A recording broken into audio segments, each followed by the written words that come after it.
Assalamualaikum warahmatullahi wabarakatuh. Perkenalkan, nama saya Muhammad Fikri Ramadan, NIM 85602162. Saya dari Universitas Terbuka, jurusan PGSD, UPBJ Medan, Pokjar Kota Tebing Tinggi.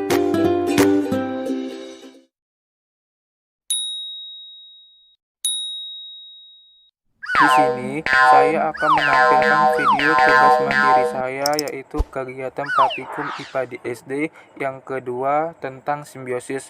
Untuk memenuhi tugas saya yaitu praktikum IPA di SD.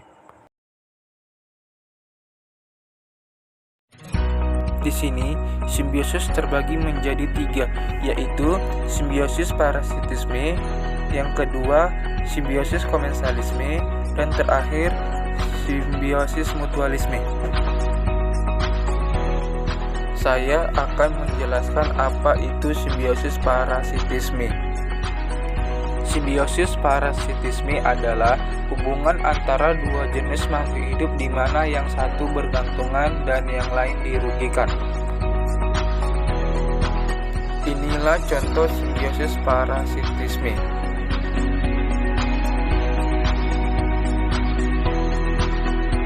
Yang pertama, ulat dengan tumbuhan. Pihak yang dirugikan adalah tumbuhan, karena kerugian buah menjadi rusak. Pihak yang diuntungkan adalah ulat, karena mendapatkan makanan dari buah. Yang kedua, manusia dengan nyamuk. Pihak yang dirugikan adalah manusia, karena dapat menyebabkan penyakit DBD. Pihak yang diuntungkan adalah nyamuk, karena mendapatkan makanan atau menghisap darah manusia.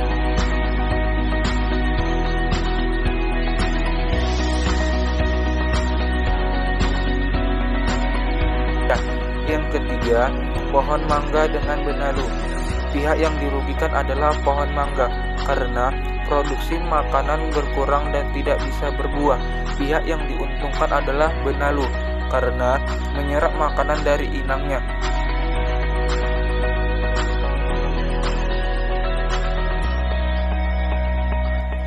Yang keempat, panu dengan manusia. Pihak yang dirugikan adalah manusia, karena gatal-gatal pada kulit.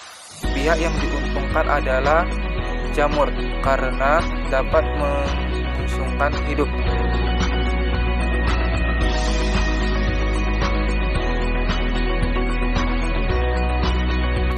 Yang terakhir, kutu dengan manusia. Pihak yang dirugikan adalah manusia, karena darah manusia menghisap kutu. Pihak yang diuntungkan adalah kutu, karena memperoleh makanan dari manusia, yaitu darah. Yang kedua, simbiosis komensalisme. Simbiosis komensalisme adalah hubungan makhluk antar hidup di mana satu diuntungkan sedangkan yang lain tidak. Inilah contoh simbiosis komensalisme yang ada di lingkungan sekitar rumah saya. Yang pertama, anggrek dan pohon. Pihak yang diuntungkan adalah anggrek, karena mendapatkan tempat tinggal untuk memperoleh cahaya sinar matahari, dan jenis makhluk hidup yang tidak diuntungkan dan tidak dirugikan adalah pohon mangga.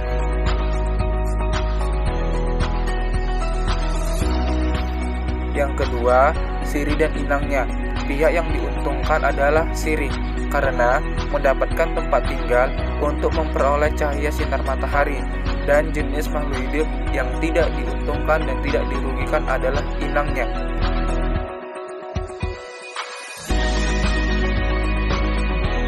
Yang ketiga, tumbuhan paku dan pohon pinang. Pihak yang diuntungkan adalah tumbuhan paku, karena tumbuhan paku bisa mendapatkan sinar matahari untuk melaksanakan fotosintesis, dan jenis makhluk hidup yang tidak diuntungkan dan tidak dirugikan adalah pohon pinang.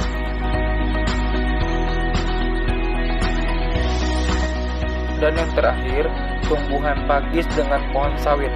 Pihak yang diuntungkan adalah tumbuhan pakis, karena mendapatkan cahaya matahari yang lebih baik, dan jenis makhluk hidup yang tidak diuntungkan dan tidak dirugikan adalah pohon sawit. Dan yang terakhir adalah simbiosis mutualisme.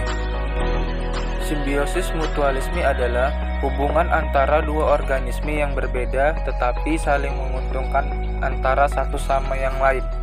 Inilah contoh simbiosis mutualisme. Yang pertama, kupu-kupu dengan bunga.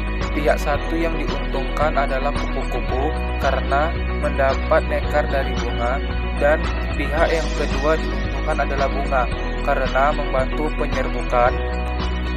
Dan kedua, lebah dan bunga.